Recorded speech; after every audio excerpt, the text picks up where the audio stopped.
Ladies and gentlemen, welcome back to the channel, and today we have a short video, a different video, and quite honestly, an out of nowhere video, but man, COD Points were awesome back in the day, weren't they? Like, COD Points as we know them now are just a dirty microtransaction currency. Nothing more, nothing less. You spend money, you get COD Points, and you spend COD Points on stuff in the shop that becomes completely irrelevant in 6 months. It's pretty simple. It's a pretty common practice in the gaming industry. We all know what COD Points are, but most of you may not know where COD Points started, or at least a lot of you may not know where COD Points started. They weren't always just golden Bobby Kotick bucks. Back in the day, they were initially a gameplay system that was genuinely one of the reasons why the original Black Ops was so good, at least in my own personal opinion. So back in the day, COD Points were basically money within Black Ops 1. They were a form of in-game currency that you could not buy. You could only get it by playing the game and by completing daily contracts, and this currency was vitally important to the game as a whole. You see, nothing back in the original Black Ops was available for free. You needed COD Points for virtually everything in the game. If you wanted to unlock a certain gun, you needed COD Points. If you wanted to unlock attachments for that gun, you needed COD Points. If you wanted a camo, a kill streak, a reticle for your red dot sight, a reticle color, a lens color, a calling card, like literally anything in the game needed COD Points for you to unlock it. This created a situation where everything you did in the game felt rewarding, because every victory, every loss, every contract you completed gave you this vitally important currency, which caused you to make important decisions as to what you want to unlock and how you wanted to spend your points. The game itself had a bit more mystique to it because you didn't have access to everything right away. You had to actually earn it, right? You had to get all these COD Points and spend all these COD Points, and keep in mind, every time you prestiged, all your COD Points went away and you had to start back from scratch, which made prestige mode back in Black Ops 1 a bit more prestigious, because not only did you start back at level 1, but you also had no COD Points, right? So you couldn't just get your favorite gun right away and go back to town. You had to actually keep working and working and working at the game, and also, this was the first time there were 15 prestiges within a Call of Duty title, so seeing someone who was 15th prestige, they actually did something, at least back in the day. Now on top of that, Treyarch implemented one of the coolest features in Call of Duty history, the wager match. This was the birth of party modes as they're known in Call of Duty today. Back then we had one in the chamber, sticks and stones, gun game, and sharpshooter, and 3 different categories to play these game modes in. One category, called Ante-Up, had a 10 COD point buy-in, so how it worked was you would buy into the match with 10 of your COD points, and then you would play a free-for-all, one of these different game modes, gun game, sharpshooter, or whatever, against these other people who also bought in, and first place would get 30 COD points, literally tripling their money. Second place would get, I believe, 18 COD points, so a profit of 8, and then third place I think would get something close to 12 COD points back, so it was only a profit of 2, but still, it was a profit nonetheless. And the up was more or less just for fun. The other categories, for example, one had a 1,000 COD point buy-in, which was definitely more important because winner got 3,000 back, and then you had High Roller, which was a 10,000 COD point buy-in, where winner would get 30,000 COD points back, which was absolutely insane.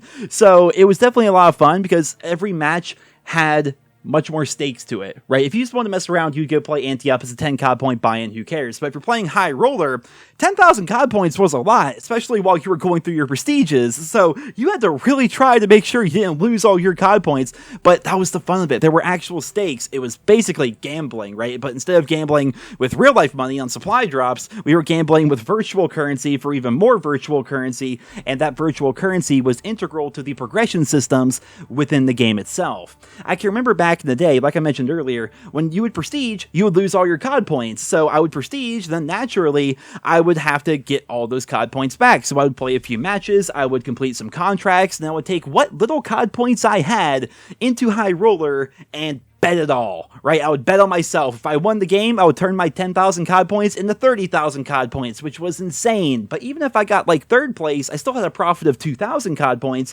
which was huge, especially at low levels. This was such a fun yet simple system in the game that added an extra layer of progression into the game itself, but unfortunately, Black Ops 1 was the only time we would ever see this system implemented. After Black Ops 1, it would never be seen again. In fact, the next time we would ever see COD points would be much later on, when they became the microtransaction currency that we all know and hate.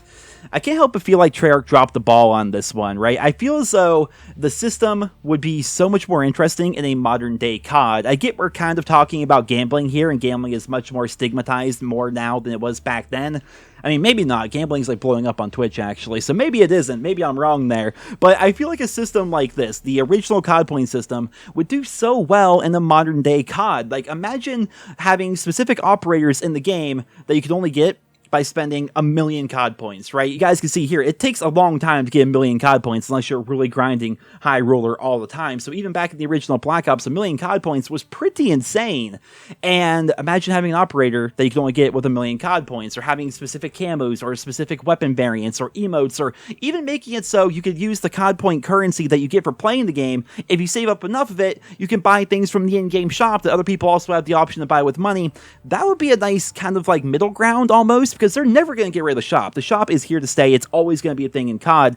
So with that being true, then wouldn't it be interesting if we had a different progression system within the game that allowed us to earn a different kind of currency? And sure, they'd make it cost more and it'd be grindy and whatever, but make it so you could actually buy stuff from the shop with stuff that you earned in-game as compared to having to spend money on a game that you already spent money to buy. Like, it makes so much sense, right? There is so much they could potentially do with an old school COD point system in a modern day Call of Duty game, but I have a feeling that's never going to happen. I would just love to see more progression paths within modern Call of Duty that would reward you for playing the game and being good at the game as compared to rewarding you for simply swiping your credit card. Now, I did mention in my previous video, which if you guys haven't seen it, you should check it out.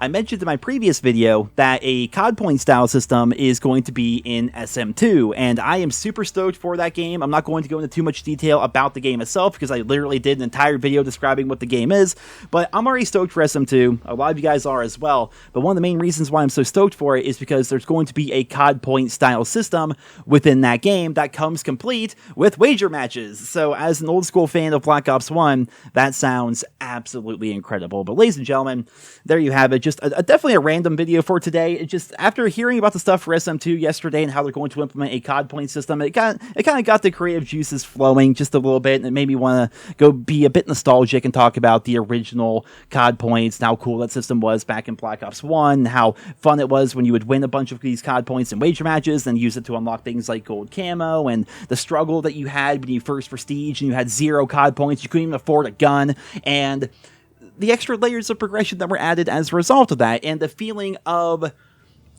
I can't think of the right word right now, but just when you're playing the game, you just prestige in Black Ops 1, you have nothing, right? You get like 2,000 COD points to your name, and now you sit here and think to yourself, well, I gotta make a decision here. I can't just use like any SMG in the game. I can only buy one right now, and it better be a good one that's gonna help me earn even more COD points in the future, you know? So you buy your MP5K or you buy your whatever, and then you go out there and then you use that gun to try and get more COD points, and then everything felt so much more impactful and everything felt so much more interesting by the very nature that you didn't have immediate access to everything, right? You could be level 50 in Black Ops 1, like Rage Prestige, and not have access to every single gun. If you want access, you had to play the game, and that felt good, right? There were reasons to play the game, whereas nowadays, it's like, I'm not going to get into it. I've talked about it so many times how mad I am about Dark Matter and 100%er and the fact that there's literally nothing to do in COD anymore after you get Dark Matter. I feel like COD's multiplayer recently is kind of just like a vessel to push people into Warzone. I don't want to rant too much about that here today, but yeah, COD points were awesome back then, and I think it would definitely serve the Call of Duty franchise well to bring that system back for a future Call of Duty title, maybe even as soon as World War II Vanguard. But I hope you guys all enjoyed this video. If you did, consider leaving a like. Thank you all so much for listening, and I hope you guys all have a wonderful day.